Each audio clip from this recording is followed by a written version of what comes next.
Hello student, আমি Tapas sir. আজকের ভিডিওতে তোমাদের 6 সেমিস্টারে হিস্ট্রি অনার্সের যে CC13 পেপারটি আছে তারই অধ্যায়ভিত্তিক যে 10 নম্বরের প্রশ্নগুলি আছে সেগুলো নিয়ে চলে এসেছি। আর তোমাদের কিন্তু CC14 বলো 13 বলো বিগত যে ছোট প্রশ্নের উত্তর প্লেলিস্টে দেওয়া আছে, তোমাদের বইয়ের সিলেবাসের এমনকি তোমাদের আদার্স ভিডিও তোমাদের কিন্তু শর্ট কোশ্চেন তোমাদের কভার করানো আছে, আগের বারে করিয়েছিলাম। তো তারই সমস্ত ভিডিও তোমাদের কিন্তু একটা প্লেলিস্ট করে দেওয়া আছে এই বছরের জন্য।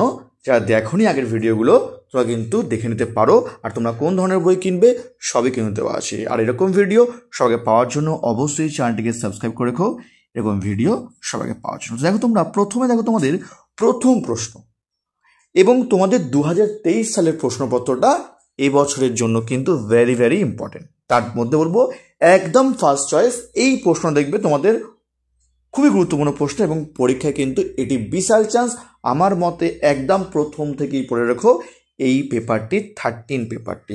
আর 13 পেপারটা কিন্তু অনেক বড় এবং একটু ভালো করে পড়বে, কারণ এই পেপারের প্রশ্ন কিন্তু একটু কঠিন হয়ে থাকে অন্যান্য পেপারগুলোর তুলনায়। ঠিক আছে, প্রশ্ন দেখো, স্বাধীন ভারতে সংসদীয় গণতন্ত্রের উদ্ভবের ক্ষেত্রে নেহরুর কি অবদান ছিল, যেটি পরীক্ষার জন্য সব থেকে প্রবল ইম্পর্টেন্ট তোমাদের এবারের জন্য, যেটি তোমাদের কিন্তু 2023 সালেও প্রশ্নটি এসেছিল। এবং 23-এর মধ্যে একদম সব থেকে বেশি ইম্পর্টেন্ট কিন্তু এই প্রশ্নটি।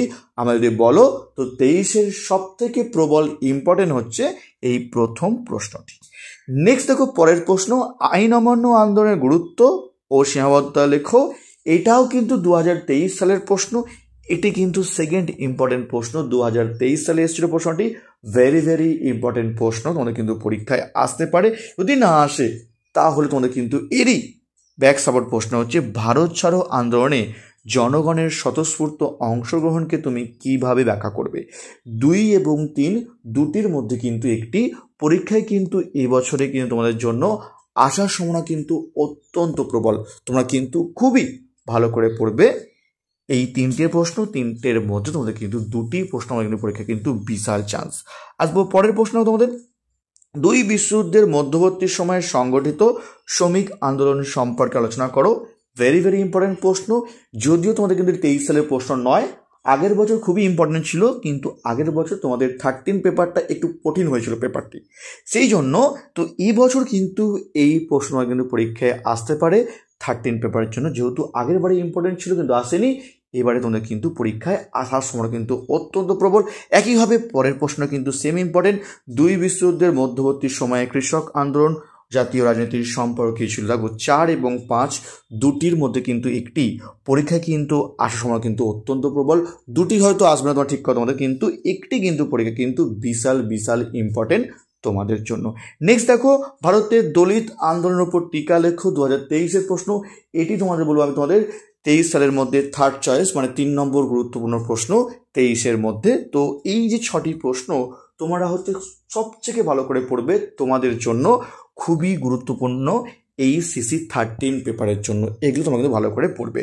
আর যদি হিস্ট্রি অনার্স বা পাস অনলাইন বা অফলাইন ক্লাস করতে চাও, স্ক্রিনে আমার ফোন নাম্বার দেওয়া আছে। আমি অফলাইনে শিয়ালদা যে সোমনাথ কলেজ এবং বেহালার সাইডে যে শোষণা কলেজ তার কাছেই পড়ে থাকি।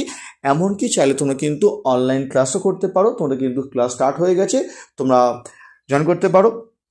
আমি তোমাদের কিন্তু অনলাইন ক্লাসটাকে সুন্দরভাবে অফলাইনের মতো করানো যায় তার চেষ্টা করি।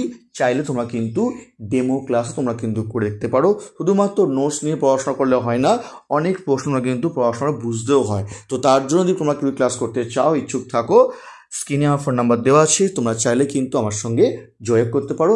এমনকি চাইলে তোমরা কিন্তু 2টো ডেমো ক্লাসও তোমরা কিন্তু করে দেখে নিতে পারো। তো দেখো তোমাদের পরের প্রশ্নটা দেখো, তোমাদের বাংলায় স্বদেশী আন্দোলনের সীমাবদ্ধতা বা ধারাগুলি লেখো। এটিও কিন্তু ভেরি ভেরি ইম্পর্টেন্ট প্রশ্ন। আগের বছরে কিন্তু প্রবল ইম্পর্টেন্ট ছিল কিন্তু আসেনি, তোমাদের জন্য কিন্তু ভেরি ভেরি ইম্পর্টেন্ট প্রশ্ন এই প্রশ্নটি। নেক্সট, তেভাগা আন্দোলন বিবরণ দাও। এটিও কিন্তু অত্যন্ত গুরুত্বপূর্ণ প্রশ্ন, তোমাদের কিন্তু পরীক্ষায় এবছরে কিন্তু আসতে পারে প্রশ্নটি। ভেরি ভেরি ইম্পর্টেন্ট প্রশ্ন, তোমরা কিন্তু ভালো করে করবে। নেক্সট, ভারতীয় রাজনীতিতে গান্ধীজির উত্থান লেখো। ইম্পর্টেন্ট প্রশ্ন। নেক্সট, ভারতীয় জাতীয় কংগ্রেসের কার্যাবলী ও প্রেক্ষাপট লেখো। আগে 1 থেকে 6 ভালো করে করবে। এই 7, 8, 9, 10 আমি তোমাদের বলবো 4টে প্রশ্ন তোমাদের কিন্তু সাপোর্টিং প্রশ্ন, তার মধ্যে তোমাদের কিন্তু বলবো স্বদেশী আন্দোলনটা বিশাল ইম্পর্টেন্ট সাপোর্টিংয়ের মধ্যে, এবং হচ্ছে জাতীয় কংগ্রেস তোমাদের কিন্তু খুবই ইম্পর্টেন্ট প্রশ্ন। ঠিক আছে, আসবে দেখো তোমাদের পরের প্রশ্ন, তোমাদের জিন্না কি ভারতীয় মুসলমানদের একমাত্র মুখপত্র ছিল?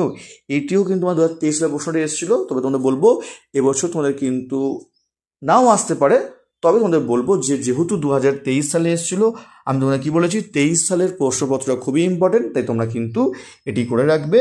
আর তোমাদের যে বললাম যেহেতু 13 পেপারটা একটু কঠিন প্রশ্ন হয়ে থাকে, একটু ভালো করে পড়তে হয়, তাই শুধুমাত্র গুটি কয়েক 23 সালের প্রশ্ন পড়লে কিন্তু হবে না।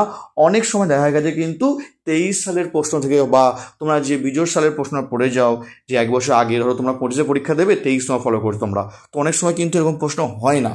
অনেক সময় কিন্তু যে বাইরে থেকেও তোমাদের কিন্তু এক্সট্রা আদার্স প্রশ্ন দিয়ে থাকে, তাই তোমাদের বলবো এই পেপার তোমরা কিন্তু একটু পারলে ভালো করে তোমরা কিন্তু একটু বেশি করে পড়ে যাবে। নেক্সট দেখো, ভারত বিভাগ কি অনিবার্য ছিল? এটি তোমাদের কিন্তু করে যাবে তোমরা সাপোর্টিং হিসাবে।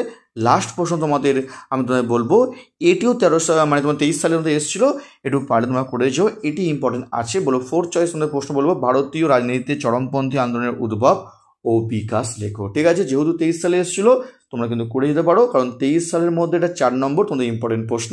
ঠিক আছে, 23 সালে টোটাল 5টা প্রশ্ন আমরা দিয়েছি, বাকি প্রশ্ন আমরা কিন্তু সাপোর্টিং করে যাবে। কিন্তু 3টে প্রশ্ন দলিত, আইন অমান্য আন্দোলন এবং নেহরুর যে অবদান আছে, এই 3টে বেশি ইম্পর্টেন্ট। বাকি 1 থেকে 6 তোমাদের দিয়েছি, এগুলো তোমরা কিন্তু খুবই ভালো করে পড়ে যাবে। আর 5 মার্কসের তোমাদের যে সাজেশান আমি তোমাদের 2-1 মধ্যে দিয়ে দেবো। আর তোমরা যারা এখনও চ্যানেলটিকে সাবস্ক্রাইব করোনি, অবশ্যই চ্যানেলটিকে সাবস্ক্রাইব করে রেখো। আর তোমাদের কিন্তু যাবতীয় ভিডিওর জন্য একটা প্লেলিস্ট করে দেওয়া আছে, শর্ট কোশ্চেন, আগের তোমার হচ্ছে ইয়ারের প্রশ্ন সবই কিন্তু দেওয়া আছে, এমনকি প্রশ্নপত্রের ভিডিও তোমাদের দিয়ে দেওয়া আছে। যারা দেখোনি অবশ্যই তোমরা কিন্তু গিয়ে প্লেলিস্টে গিয়ে তোমরা কিন্তু দেখে নিতে পারো। তো আজকের মতো এইটুকুই, খুব তাড়াতাড়ি তোমাদের জন্য নতুন কোনো পেপার নিয়ে আবারও ভিডিও নিয়ে আসবো। আজকের মতো এইটুকুই।